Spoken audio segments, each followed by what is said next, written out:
So we're on to the second course study under social approach, which is by Milgram. This is also quite an old study, which was conducted in 1963. Quite straightforward study, easy for you to understand, same like Piliabin lah. So this study is about a behavioral study of obedience. So it looks at human interaction in terms of how much we would obey other people and then why we would obey. So it's looking at human being punya obedience behavior. Okay. So what is meant by obedience? So this is something for you guys to think about. A few questions that we want to address from looking at the study. So first one, if a person is in a position of authority and in which they order you to harm someone or to harm a group of people, will you do it or not? So for example, person who have position of authority, for example macam like police ka, or even me myself, like if I ask you guys to harm someone, like to punch your friend lah ha, to punch your friend or punch a couple of people, will you do it? Would you listen to my order or not? Okay, that's something for you to think about. And then now this question was given to a group of people in Yale University, and most of the people would answer with a fixed no. So without even like thorough straightforward, they would say no, I will not harm other people. um, but then Stanley Milgram, which is the researcher of the study, conducted a series of obedient experiment, which is during the 1960s, and it demonstrates surprising result. It's the opposite to what people are saying. Firstly they say no, and then masa buat the experiment, somehow what they're doing is the opposite to no. Okay, so here's the story. Samuel Grumane is the lecturer in Yale University. Okay, so one day during his lecture, he was just randomly saying about obedience, and then he started to like make a bet and talk to the student. So he said that I can make a study in which an authority asks people of diverse background to administer painful electric shocks. To another human being, and that he predicted that maybe subject will follow the order to the extent of giving the maximum full voltage of 450, which is very high. So he made this bet and he predicted that people will actually obey. And then the student disagreed with the lecturer lah, with Milgram. They were saying that maybe it's just 3% of the participants saja kali yang just follow the order. I don't think everyone will follow till the end. So no one will give the full voltage. So the students are pretty much skeptic about this. They don't believe that people will obey this instruction of harming others, especially giving an electric shock to someone else. So the student believe that that will not happen. But Milgram say, I strongly believe that participant will obey this instruction. Okay, so this is basically the starting point of your punya experiment lah. Okay, now I'm introducing you another debate that you need to know. It's quite important. So far, previously, we talked about nature and nurture debate. I hope you still remember because they might ask you about nature-nurture debate. So nature-nurture, it's to do with whether the behavior is inherited, the one that you are born with.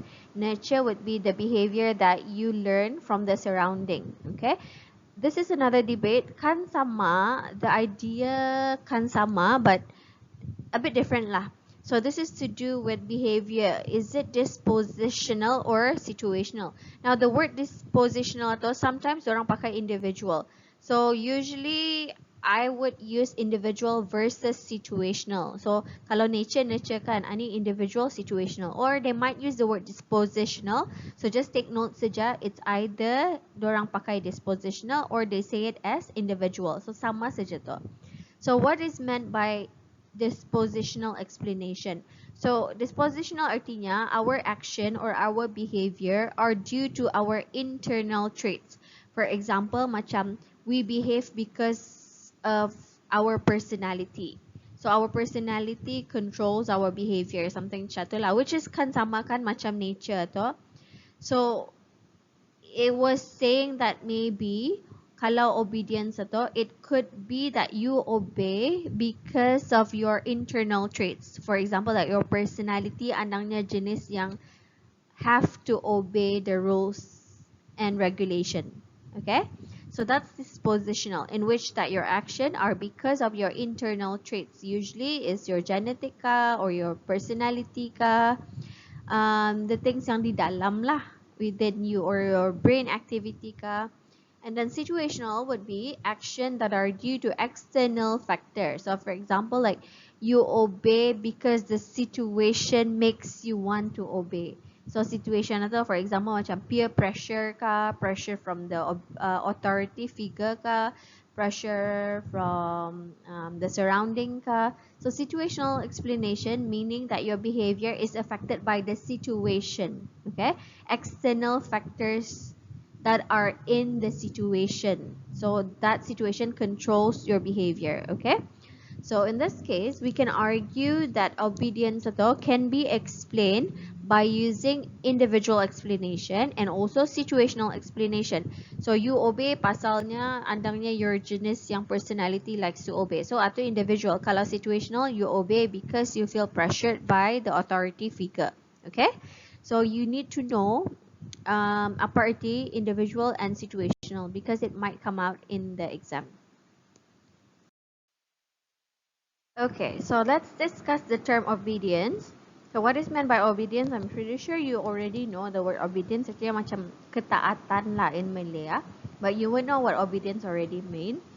So obedience, a psychologist named Gross defined it as complying with the demands of an authority figure. Because when you obey someone, artinya that someone yang you obey is considered as an authority figure, someone who has power over you. That's why you obey it. So for example, kalau dalam sekolahan in this school, your authority figure would be your teacher or the principal. Okay, because you comply, you are committing to the demands of authority figure. You are obeying the order of the teacher or the principal. Okay.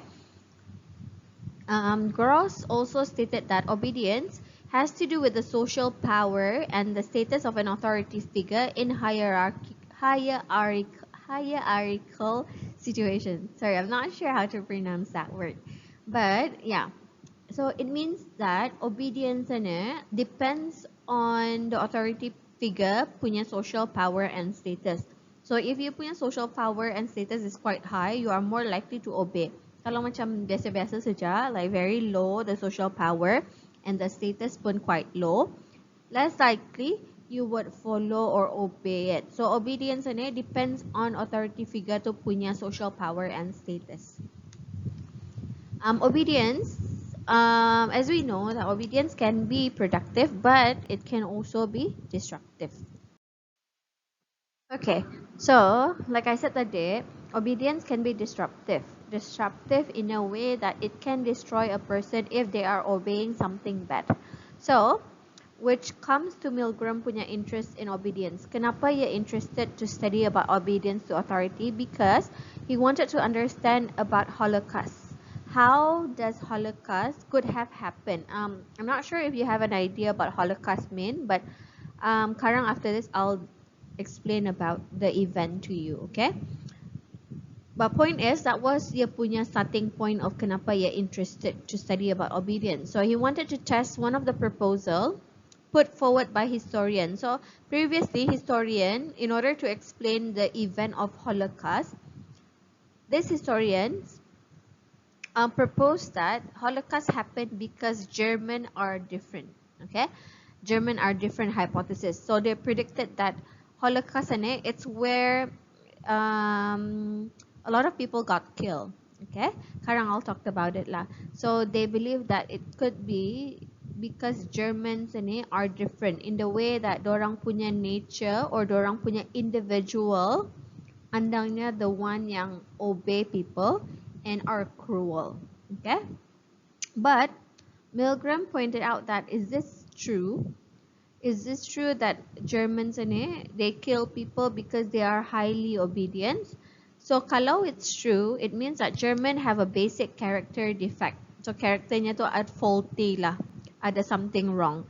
in which it causes them to blindly obey figure of authority no matter what they are asked to do.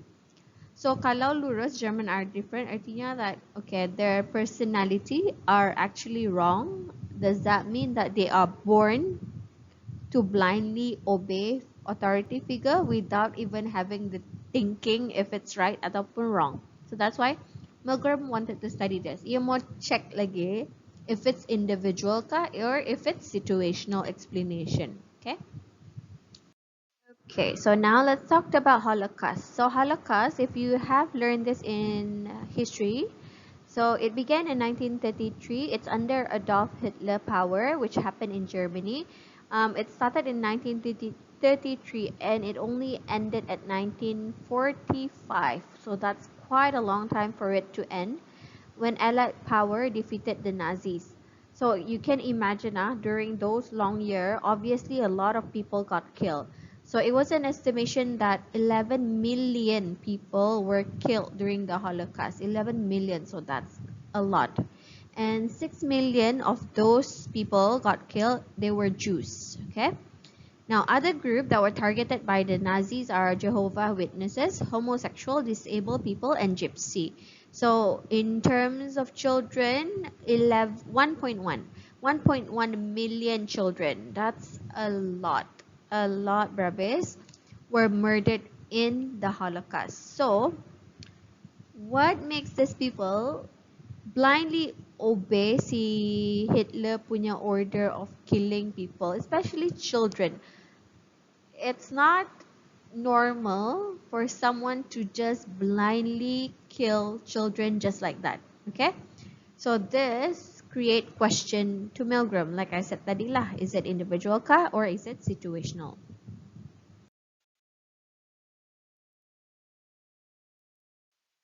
Okay, so what's the aim of the study? First one is to see or investigate if destructive obedience is a phenomenon that extends beyond just an isolated moment in history. So because previously the historian believed that the Holocaust only applies to German and it will not happen to other people outside of the country, okay? So, but Milgram predicted the other way. So he wanted to see if disruptive obedience can also happen in other moments besides not just the Holocaust, okay? And then they also wanted to see how obedient people will be under person who has authority. How much will people obey someone yang ada authority? So that is also another aim of the study. What's the research method of the study? It's conducted in a lab setting. It's still not sure. It's still still vague lah. It's still vague that whether it's a lab experiment or not. But Milgram, dia punya article, he called it an experiment. Tapi the thing is, it's still arguable because there's no independent variable. So he's not manipulating any variables in the study. Tapi ada dependent variable, obviously adalah because that's the results, right? But there's no independent variable, so as we know that kalau experiment mesti ada IV, mesti ada DV for it to be an experiment, right? Hence, that's why ia punya research method is still unsure. If say macam kana tanya, you can just say like Milgram says it to be a lab experiment. However, there's no independent variable, so some textbook would say it's just a control observation. So research methodnya just control observation. It's controlled because it was filmed and photographs were taken and observer were watching it through a one-way mirror. So it's in a lab jua, which is controlled. Okay, so it's a control experiment, not a control experiment salah. It's a control observation, tapi conducted in a lab setting. Okay. Besides that, they also use minor questionnaire, which they did it towards the end of the study. There's also interview, which is again towards the end of the study. Okay.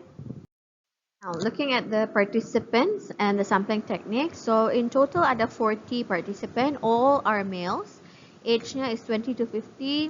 They came in various occupations. So anangnya Milgram sengajakan he wanted participant yang different background. So, lain-lain dorang punya jobs. The news about the study was advertised ara newspaper, in which ara the newspaper tu ia buat the study is about learning and memory. So they were not told that the study is about obedience, okay? And they were paid $4 plus 50 cents for traveling fees, so for transportation lah. And then because the participant volunteer, so sampling technique-nya is definitely self-selecting, which is volunteer.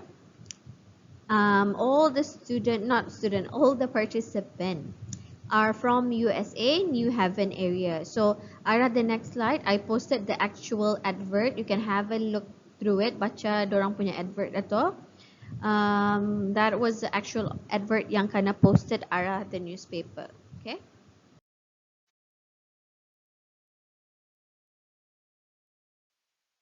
Okay, so now we're looking at siapa the experimenter, because they're not, Milgram is just observing through a one-way mirror.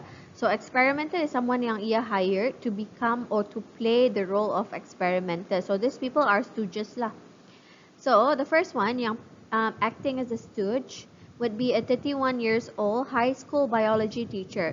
So this teacher will act as the experimenter. So Milgram will not be there to act as the experimenter lah.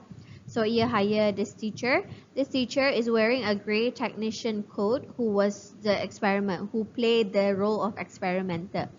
In terms of ia punya manner, ia punya manner was impassive, so very stern lah, very strict, very serious. And his appearance somewhat stern or strict throughout the experiment atau andangnya ia kena suruh acting like that supaya it makes the participant believe that this person have authority. Okay. And then another stooge is Mr. Wallace. So Mr. Wallace here will act as the learner. So karang lagi Miss explains apa role of this learner. So Mr. Wallace is a 47 years old accountant trained for the role. So ia andang sudah receive training on how to act lah. Mr. Wallace is Irish American. Ia punya personality yang kena suruh during the experiment is he should be mild manner and likable, like friendly and likable. Okay. Okay, now we're looking at apparatus. So apparatusnya, the main apparatus yang paling important that you have to know is the impressive shock generator. So it looks like the one yang I put the picture there. This generator ada 30 switches. So every switches kena mark from 15 all the way to 450. And it has a 15 volt increment. So artinya first switch 15 kan to, 15 volt. So the next switch would be 30. So every switches ato, the differences is only 15 volt lah. So 15, 30, and it increases lagi by 15, naik. Sampai yang last kali is 450. Okay. And then under the switches, there were labels, which is slight shock, intense shock, danger or severe shock, and XXX. So arah the next slide, you will see that kalau slight shock, berapa ia punya volt. Intense shock, berapa ranges of the shocks ato. Okay. So these labels are very important because balik-balik keluar ni exam, apa ia punya, I'm not sure if they're gonna discuss ask lagi pasal ni, pasal ia balik-balik pelang sudah keluar. But just know that apa the label under the switches and then berapa volt.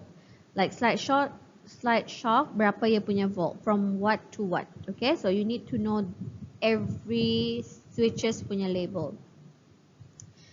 This electric shock generator ni, it's attached to a chair in which the learner was strapped. So you just imagine macam that generator connected to a chair. And then the learner kena dudukkan arah that chair was strapped. So electric shock will be administered arah chair tu lah, which goes terus arah the person. Okay.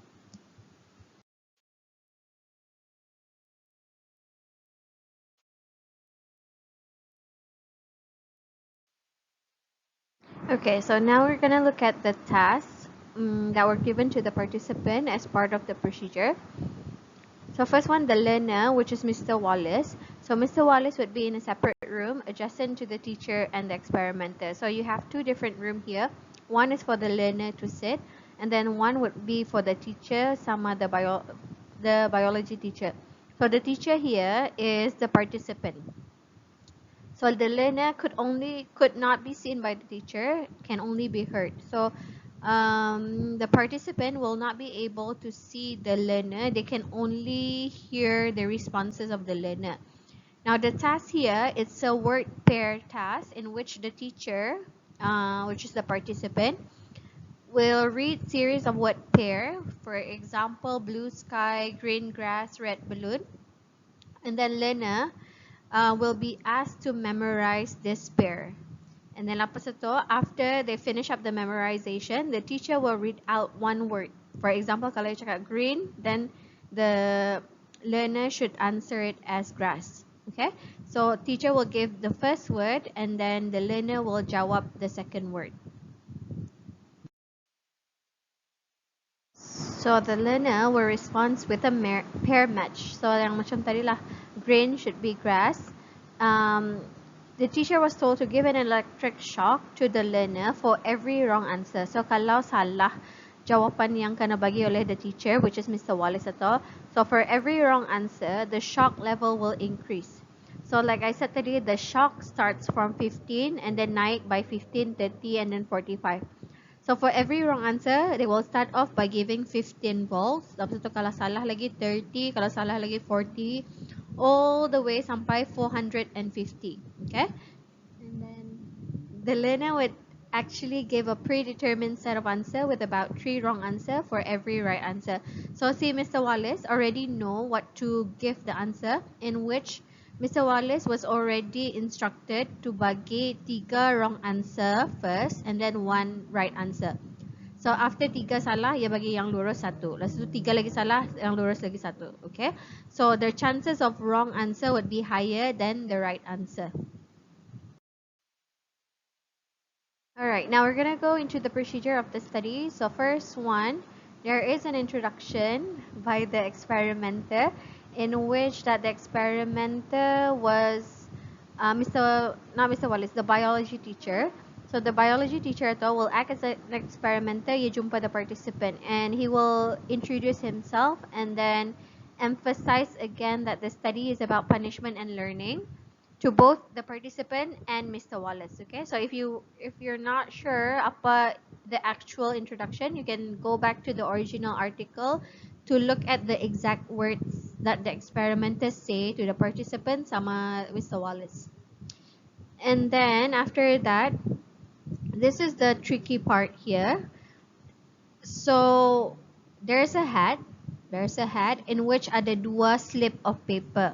One paper will be labeled as teacher, the other paper will be labeled as learner. Okay, and then the experimenter would say you have to draw a slip of paper from this hat.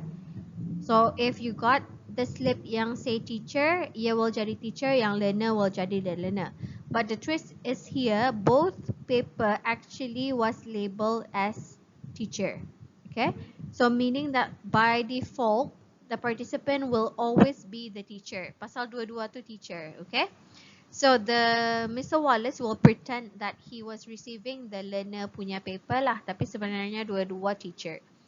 So after they took the slips of paper so that they draw the roles, then that both teacher sama learner was taken to the next room. Okay, so in this next room, the experimenter will deliberately ask the participant to lihat the learner, which is Mr. Wallace, strapped into a chair and then electrodes attached to ia punya wrist. Okay, so the participants are witnessing ia kena strap ato, so that it looks realistic. Now this is the actual photographs from the study. So if you see sana yang kena strap ato, that's Mr. Wallace. So the guy in the gray lab coat ato, it's the experimenter, the biology teacher, and then I'm assuming that person yang tolong ato is the participant itself. So they are the one yang actually strapping the learner, which is Mr. Wallace, to the chair ato. So after they took the slips of paper so that they draw the roles, then that both teacher sama learner was taken to the next room. Okay, so in this next room, the experimenter will deliberately ask the participant to lihat the learner, which is Mr. Wallace, strapped into a chair and then electrodes attached to ia punya wrist. Okay, so the participants are witnessing ia kena strap ato, so that it looks realistic. Now this is the actual photographs from the study. So if you see sana yang kena strap ato, that's Mr. Wallace. So the guy in the gray lab coat ato, it's the experimenter, the biology teacher, and then I'm assuming that person yang tolong ato is the participant itself. So they are the one yang actually strapping the learner, which is Mr. Wallace Now the teacher witnessed the learner being strapped into the electric chair with electrodes attached to his arm and heard him being told that the shock would be painful but not harmful. So this experiment ya awal sudah igitaw arah Mr. Wallace that the shock would be painful tapi it's not harmful. So artinya it's not dangerous, you're not gonna die out of it in a way lah. And then to make it more realistic, Mr. Wallace was given a sample shock of 45 volts. And then after that, there's further instruction which confirm the authenticity of the apparatus. So the experimenter makes sure that the participants actually witness this Mr. Wallace ya kana electrocuted, so that he would believe that the electric shocks are real. So the setup is like that setting niya to. Ada dua bilik. Satu bilik is the student, which is Mr. Wallace. Teacher is the participant itself, and then the experimenter is the biology teacher. So in one room, we have experimenter sama teacher. The teacher will be in charge of controlling the electric generator. That generator is connected to the next room where the students are strapped with the to the chair with the electrodes. So the student will be the yang receiving the electric shocks. So after everyone already settled into their position, then the teacher will start reading out the word pair. So ya ajarkan dulu the word pair, and then baru the teacher will ask question and the learner responded with an answer by pressing a button. So it will be displayed on a screen in the teaching room. So ia kena strapkan to arah that chair. So in front of the chair to, there's a button. There's 4 buttons in which the Mr. Wallace mesti tekan one of the button to indicate the answer. So that answer will be displayed on the screen in the teaching room yang arah depan teacher to. So like the Mr. Wallace will not say out the word, he just press the button saja. So automatically the teacher would know apa jawapannya. If the learner got the right answer, kalau lurus sudah, then the next word, pair of word will presented. Tapi kalau salah, which the learner did deliberately, like I said tadi, 3 wrong and 1 correct answer, the teacher was given an electric shock to teach the learner to do better. So, ia punya punishment here kalau salah, every time salah, kena electrocuted. Okay? As the learning progress, obviously since ia 3 salah, 1 lurus, so ia punya electric shock will keep on increasing every 15 volts. Okay? So if the teacher showed doubt or did not continue, the teacher yang the participant, the experimenter would give a prod. So prod is an instruction to continue whatever the responses from the learner. So sekarang lagi I'll talk about prod. So point is, as the learning progress, electric shock will keep on increasing since ia 3 salah and then 1 lurus. So it will keep on increase sampai this teacher, the participant, decided to stop. Okay, so after that, the study will progress with prods, which I will talk about after this. So either the study will end it kalau the teacher press 450 volt, which is the maximum already, or until the teacher refuses to continue and begin to leave the room. So experiment will only end at these 2 occasions. Kalau ya sudah electric shocknya already increases to the maximum, or kalau the teacher benar-benar refuses to continue and then started to leave the room, baru tah the study ended. Okay. And then the teacher / the participant after that will be interviewed, and they have to rate on a scale of 0 to 14 how painful do they think the last few shocks were. So last part ato baru tah dorang interview. Okay, so after the interview, participant would debrief, and then out of the original article they use the word dehawks. So during this process, all the subject would debrief about the experiment, so only then they were told that the study is about obedience. And then they were reassured that the behavior was normal. They were told the true nature of the experiment because previously they thought that the study is about learning and punishment. And Plus, they talked about that participants were given several tests, which include open-ended question, projective measures, attitude skills, just to ensure that everyone would leave the lab in a state of well-being. So everyone are not stressed lah. And then also on top of that, there's researcher also make reconciliation with the participant just in case karang mana tao ada yang stress or feel hurted by being lied. So that is the process of dehoxing. Okay, and then 1 year later, participants were follow up again just to check whether dorang ada psychological problem or traumatized kah after that experiment. Okay, so they were debriefing and they were follow up 1 year after the experiment. Okay, now we're gonna look at the procedure for the learners, the confederate or the tutor ni lah si Mr. Wallace. So Mr. Wallace, ia punya act is he have to act it as if the shocks were real. So obviously the shock in the real lah.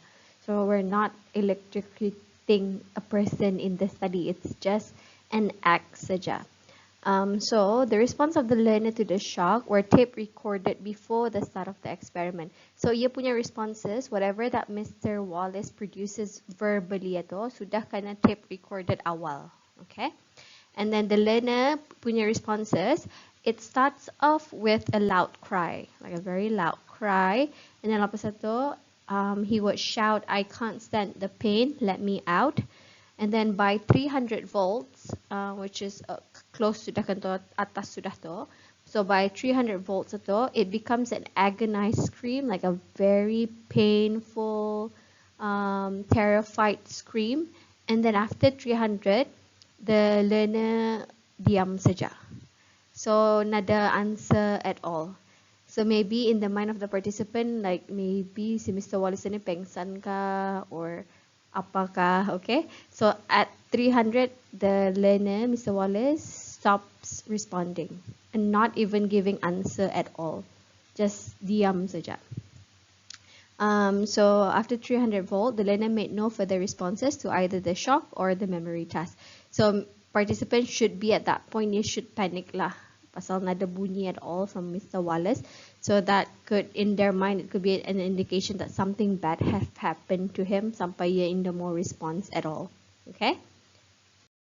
Okay, so here is another layout of the whole thing. Sama macam yang tadi lah. So as you know that there are 2 rooms. So yang ada with the shock generator is the teacher, which is the participant, and then the stooge, which is the confederate, is the one yang being strapped in a chair. And then the experimenter there are just observing the behavior of the participant. Okay, so the fake test subject is Mr. Wallace that pretends to feel the pain. The experimenter will be the one yang giving the prods. The prods again later, lapasan ni I'll explain. So this experimenter will urge the participant to keep on going with the task, okay, to administer the electric shock. So the subject, ia punya role is just ia punya task, just bagi the word pair, and then lepas itu bagi the shocks kalau salah. Okay, so that's the overall setup lah. Okay, now let's talk about the prods. So these prods are the script for the experimenter. So these prods will be used whenever participants show that they refuses to continue or dorang can't stop. So if a teacher turn to the experimenter whether to proceed, macam ia in doubt, kan taruskan ka, kan stop. So experimenter will respond with this standard series of prods, satu-satu. So first one, kalau misalnya like the participant suddenly refuses to continue, so he will firstly cakap, please continue or please go on. And then participantnya sambung kantok.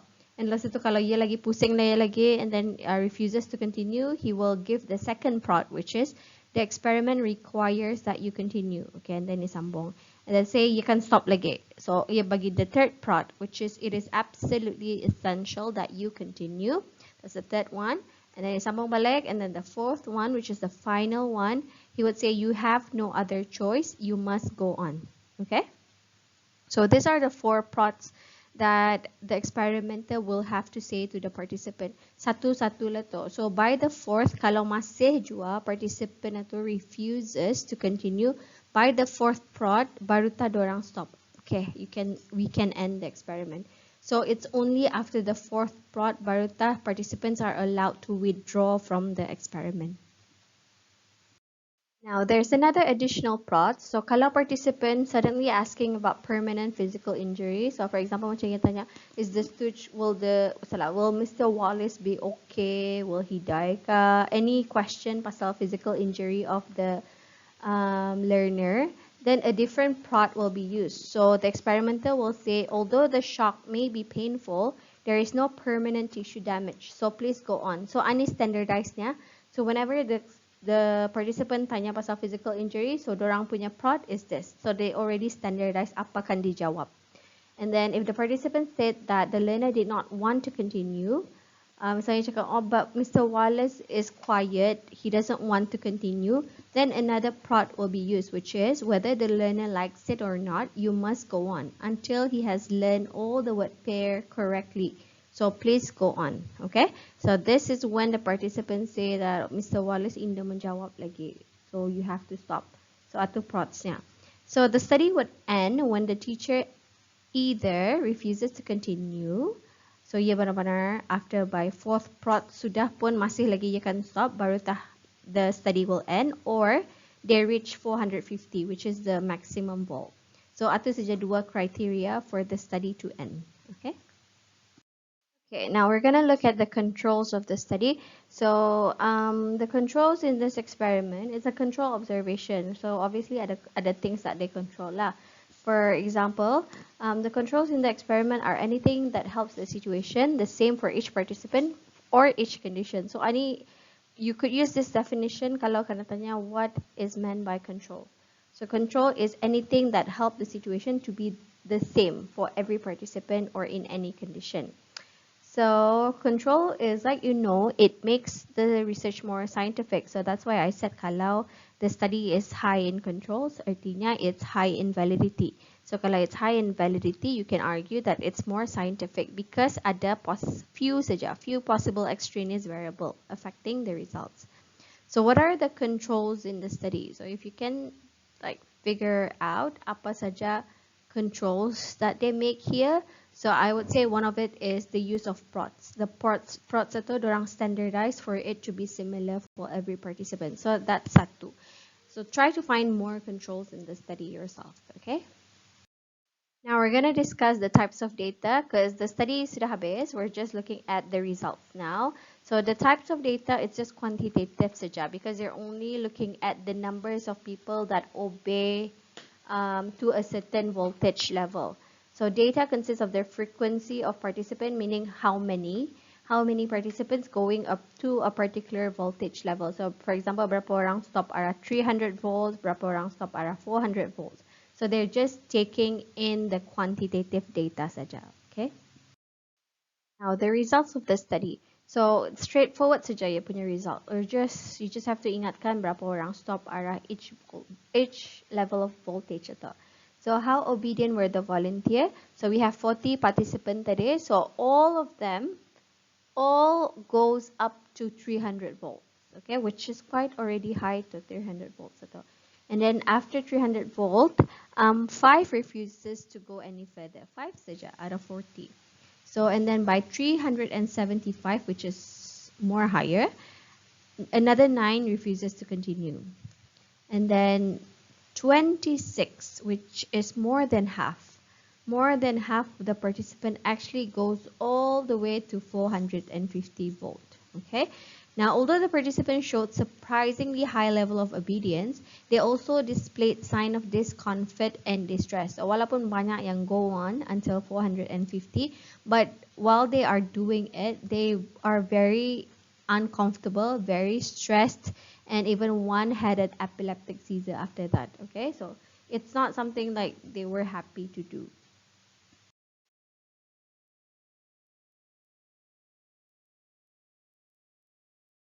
Okay, so now to the consequences of the procedure. How does the procedure affected the participant? So this is based on the observation of their experimental and through the one-way mirror. So some of the subjects suffered extreme nervous tension. Nervous laughter was observed. Okay, so you pretty much would know already kan aparty nervous laughter kan, so they were like very guilty about it, and they were physically sweating and then continually asking for reassurance from the experimenter before continuing. For example, macam balik-balik tanya, is it okay, is he okay, just trying to get the reassurance that everything is okay. And dalam satu, one yang I said today, one participant had an epileptic fit. So, a seizure lah, lapor satu after that, during the experiment itu. And then most showed sign of tension, macam sweating, trembling, stuttering, groaning. So, they are in terrible pain because of the procedure itu. Walaupun they obey till the end, but everyone or most of them are experiencing great nervousness and pain also. Okay, and then at the end of the experiment, they would sigh of relief. They feel better. They would rub finger. They would start smoking. So we know that kalau people start smoking, it's just a way of releasing that stress, itu kan. And then some shook their head in regret. Obviously, they feel guilty and they regret going on till the end. But there are some that still remain calm. So maybe they don't feel anything about it. So there's no explanation pulang for it. But there are some who still remain calm after the procedure. Okay, why did they obey? What are the possible explanations yang Milgram provided to suggest that kenapa these people obey this instruction of hurting someone until 450 volt itu? So there are various factors that Milgram pointed out that could influence the participants' obedience. First one is the location. So location of the study is at a prestigious university, which is in Yale University. It's quite very well known, and it's one of the top university in the USA. So it could be that they feel pressured being there, and then they also look at the formal appearance of the experimenter. That's why andang dorang sengajakan pakai the grey lab coat kan supaya nampak the power and authority. So it somewhat works in which it makes people obey the person. Okay. So that's one. Second one, the appearance-worthy purpose of the study. So they know that the study is about learning and punishment. So they know that, okay, it's about learning, it's about something good. So if I still do this, even though I'm harming other person, it might be worthy. This experiment could become something good to other people. So the fact that the purpose of the study shows something good, positive benefit, which is about learning, so that could be why they would obey it, okay, because it's for a good cause. And then number 3 is the fact that the learner had volunteered to participate. So macam it feels weird kalau you volunteer already and then suddenly you in the jadi, so it'll feel like rude or in the beside for the eyes of the participants. So the fact that they have volunteered, there is a big responsibility that they have to commit. And then number 4, the teacher role had occurred by chance. So they thought that dorang ambil the slips of paper from the hat atau kan. So they thought, okay, if it's not Mr. Wallace, artinya the teacher role would I'll be the learner. So the role of the teacher though, it happens by chance. So they would think that he could have been the one receiving the shock. So macam it in a way macam you're saying macam, oh, that's bad luck lah for Mr. Wallace. That could be me yang receiving the shock.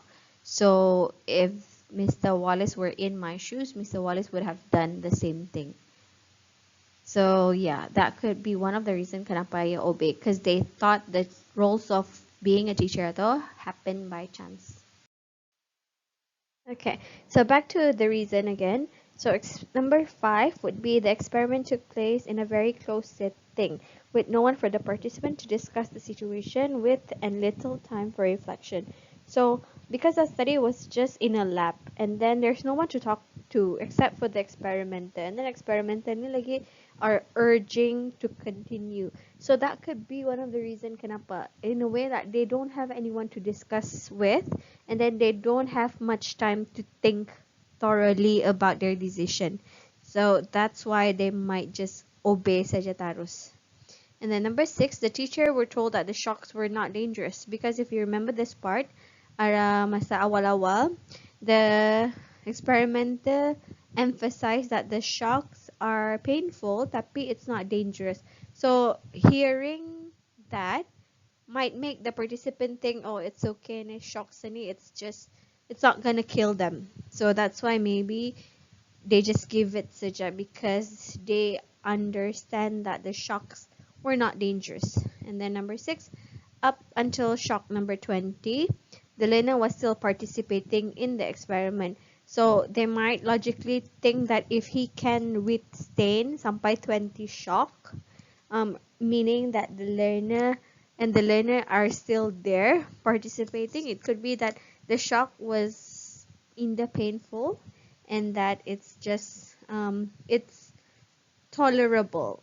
Okay, so kalau kirakan macam maksudnya tu, if the shock was very painful, they could have just stopped after first shock. I mean, the fact that the Mr. Wallace Sato, it's still responding sampai shock 300 volt masih je respond.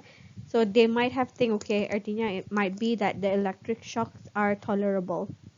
Okay, and then number 8, the teacher was experiencing conflict between two deeply ingrained behavior disposition, not to harm other versus obedience to authority. So it could be that the teacher, which is the participants though, are in between, are in conflict with himself, whether to choose not to harm other people or to obey authority. So they are stuck in the middle place, like they don't the situation at all is very stressful.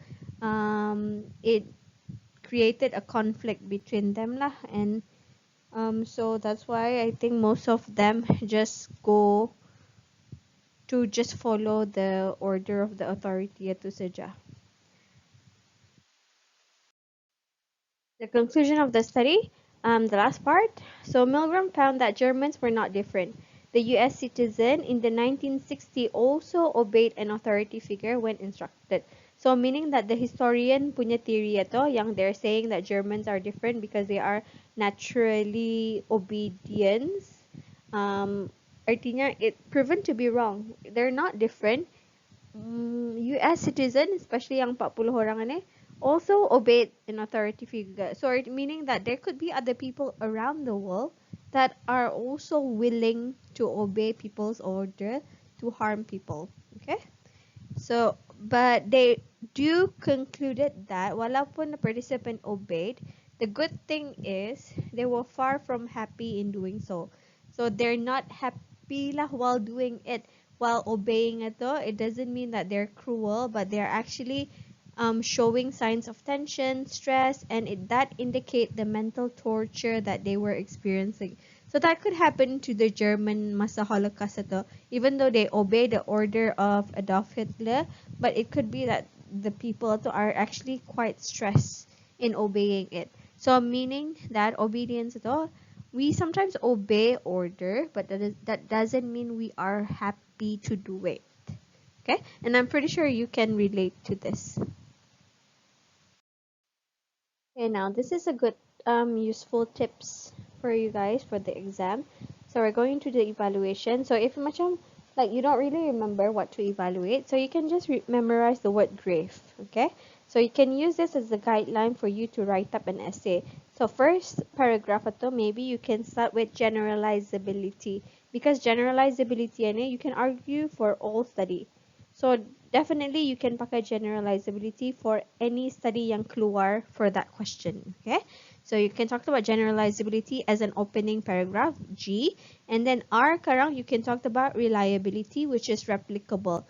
So as we know that banyak study is a lot of the study in the syllabus itu are experiment that are highly controlled kan.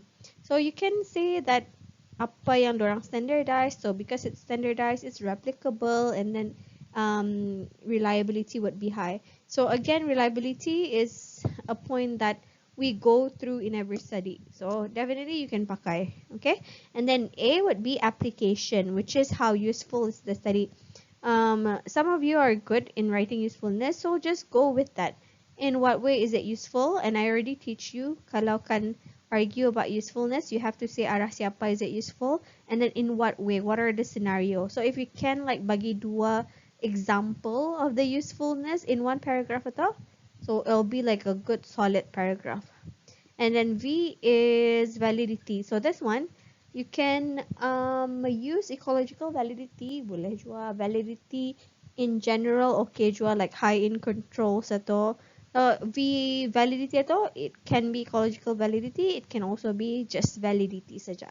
And then last one is ethics. So ethics again applies to all study. Ada yang follow, ada yang tidak follow. So that's up to you. But the point is, mesti you just balance out ada dua strength and dua weakness, okay? Cannot be all weakness. And then also one more thing, the exam question ito, they will give a name issue, like they would say, one paragraph mesti pasal ani. So jangan miss out that name issue atau you have to write one paragraph of that name issue because otherwise you won't be able to get a high mark. So jangan miss out that part. Okay? So kalau boleh yang cakap name issue atau you buat it as a first paragraph supaya you hindi lupa. And then the following paragraph baru tah maybe you can ambil from this graph ani. Now, the first evaluation issues for Milgram is, like I said today, G would be the generalizability. So they're using self-selecting sample, which is volunteer. So there's no experimental bias, meaning that it's not the experimenter yang pilih siapa the participant. So they randomly open it for everyone. Everyone have the chance to volunteer. So whoever young volunteer will be the participant. So no experimental bias in a way that the experimenter have no decision in who will be the participant in the study. Okay, but you can argue as a weakness. Milgram choose the 40 participant from all those who volunteer. So there's a twist to it in which that there's more than 40 people young volunteer. But si Milgram andang specifically pilih this 40 participant lah. So in a way, we can argue that there is experimental bias, but we're not really sure if it's true ataupun indah. But if you want to go with that as a weakness, I think it would be possible to say that because he picks sendiri siapa this 40 participant, it could be that the choices are an indication of experimental bias. Okay? And then the use of newspaper covered a relatively wide catchment area, but volunteer may be different from non-volunteer. Okay, so one way you can say that this study pakai using advert on the newspaper. So you can say that the sample is only generalizable to those who actually read newspaper. Okay, because those young in the read newspaper, they wouldn't know about the study, right? So meaning that you can say the sample are generalizable to those who uses newspaper or who reads newspaper. And then, but because orang ni volunteer, again, you can argue that volunteer, ia punya personality is usually different from non-volunteer. So if you're the kind of person yang likes to volunteer, for example, yang selalu volunteer ni yang extroverted, yang likes to make friends, like to have experiences, and then those yang non-volunteers are usually the introvert yang quite shy to interact with people. So we can argue pasal the study pakai volunteer kan, so the behavior would be different from those who are non-volunteer. So it's only generalizable to volunteer saja. And then last one is gender bias. So definitely pasal they all uses male saja kan. So you can argue it's not generalizable to female. Okay. So for this one, it should be a weakness lah. You just argue that it's low in generalizability. Next one is on reliability. Is the study replicable? Yes, because procedure was standardized and the study was well controlled. So tadi we already talked about control. I asked you to carikan apa the controls. So if you already found it, you can use it as evidence here. So the use of prods, banyak tu dia standardized. The outfit of the experimenter, that is also controlled. Apa lagi? the responses of the learner. The responses of the learner, Mr. Wallace, was also controlled, in which it was standardized. Dia punya responses are the same, like three wrong answer to one correct answer. That is also part of the controls. Okay. So, study was well controlled, except for some ethical problem. The rest of the experiment is replicable to check for reliability. So you just argue that reliability nya is high because it was highly standardized and then it was controlled. So bagi saja apa evidence nya, okay? Okay, now to the usefulness of the study. So it's highly applicable to the real world. It's very relatable to everyone across the world. So because of the Milgram punya study ini, so after that, psychologists are interested to study more about disruptive obedience. Because previously people thought that it's a one-time thing. It just happened masa Holocaust. It will not happen again anymore. But Milgram's study is a starter point that indicate that disruptive obedience at all, it's not a one-time thing. It happens in in the present time. And it's not just in German during the Holocaust. So after that, this research that I attach here, the Hoffling Hospital experiment in 1966. So they found out that this is a field experiment conducted in a hospital itself. 21 out of 22 nurses were willing to give an overdose of medicine towards the patient upon the doctor punya command or order. Okay, so this again indicates that how powerful authority figure is. So one of the usefulness for the study is it's useful for authority figure because it sends a message that they play a big role on the obedience of their follower. So meaning that they need to be careful in what they order, because the order should be productive and should not be disruptive, because follower will definitely look up to them and follow their order. So authority figure must be careful and must reflect back on their order if they are giving the right command ataupun indah. Okay, so mostly it's to do with that. Or you can say that because the study shows in order for people to obey you, you have to um, your appearance have to be presentable. So that could be like a good message to the authority figure if they want to be followed, if they want people to listen to their command. One way is to be stern. Second way is appearance is important.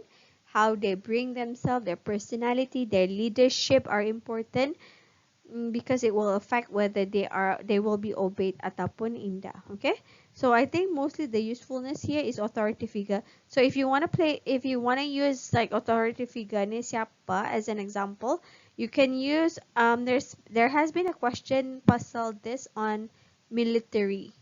They were saying that suggest ways on how the military officer, I think, could do for the followers to follow dorang punya order. So you can use that as an example, like it's good for military officer ka, police officer ka, or like just the ones who are in charge of the laws ka. So just come up with these people lah.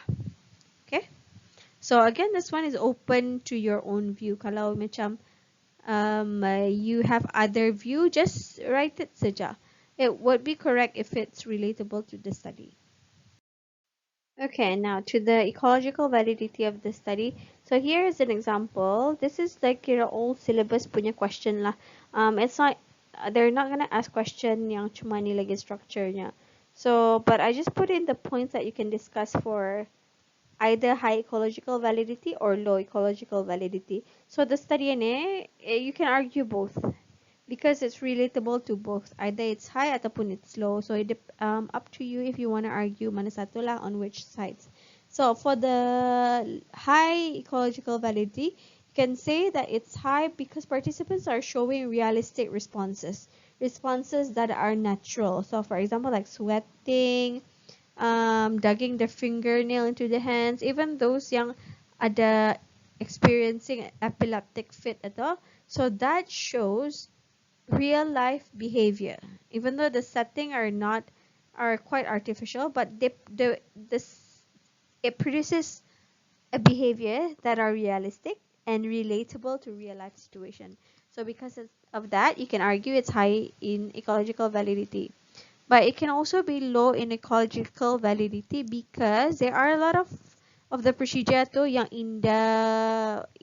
it's not true to real life and are quite artificial. So for example, like the shocks were not real, and then the machine were not real, the linear and the experiment were stooges.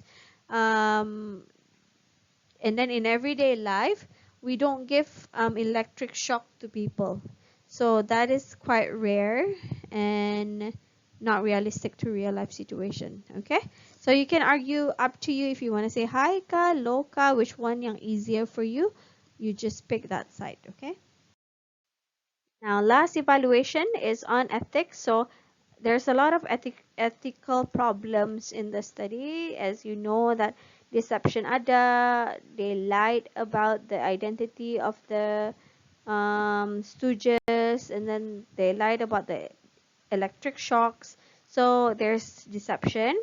Protection from harm, definitely, because they came into the lab healthy, mentally fit, but then in the experiment they were distressed, discomfort, very guilty, ada epileptic fit. So protection from harm was definitely broken. And then there's informed consent, nada, because they don't know what the study is about. So they were told it's about punishment and learning, right? So there's no informed consent about the study of obedience. So that is an issue. And then the rights to withdraw, okay, you can also argue pasalnya ada, most of them wanted to withdraw, kanya.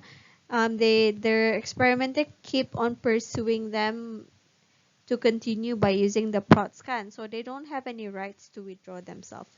And then, but the ones yang dorang follow is debriefing, pasal they were debriefed at the end of the study with interview, and there's also a follow-up 1 year later. So debriefing is there. Confidentiality is also there because there's no information siapa this 40 people, siapa namanya. So it was kept confidential. Personal detail was kept confidential. Okay, so 4 ethical issues that were broken, and then 2 ethical guidelines that were followed. So that's the end of the Milgram study. Milgram study is quite straightforward, but just the procedures saja ada bits confusing here and there. But it's very useful if you baca the original article, because there are some details from the article to yang nada are my handouts. So it's good to have a read on it, because they might pick out some details our original article to and come up with question based on that, which they have been doing for the past exams. Okay, so if you have time, read the original article.